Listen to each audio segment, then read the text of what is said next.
Why investors say no more than yes. Every founder dreams of getting that yes from an investor. But here's the reality: for every yes, there are hundreds of no's.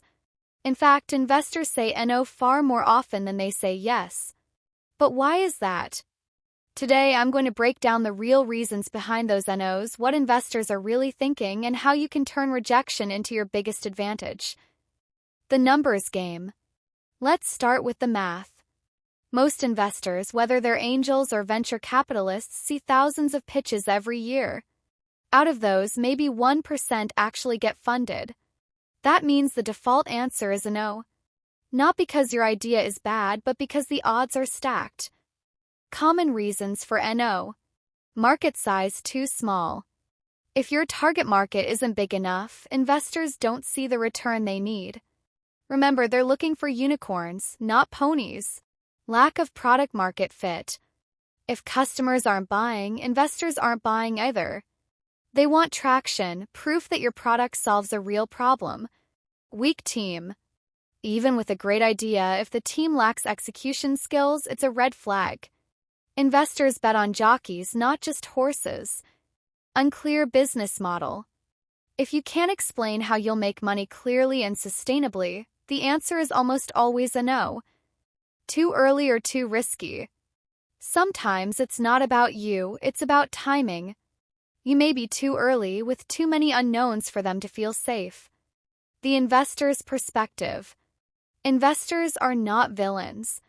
They have to manage risk, protect their capital, and deliver returns to their partners or themselves. No is often not personal, it's professional. They're filtering opportunities so they don't make the wrong bets. Think of it like dating. Saying no more often than yes doesn't mean people don't like you, it just means they're looking for the right fit. Turning no into advantage. Here's the good news: every no is a chance to learn.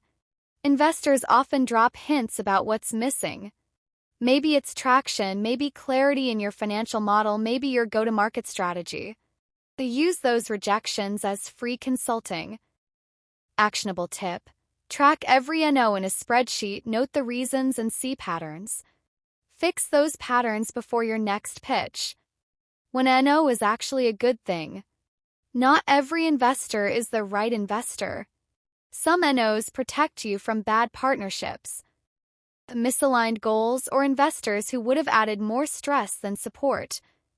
For example, plenty of successful startups were rejected dozens of times before finding the right yes. Airbnb, Uber, even Google faced investor rejections in the early days. So the next time an investor says no, don't see it as a failure, see it as feedback, filtering, and an opportunity to grow. Remember, you only need one yes to change everything. If you found this helpful, hit like, subscribe, and share it with a fellow founder.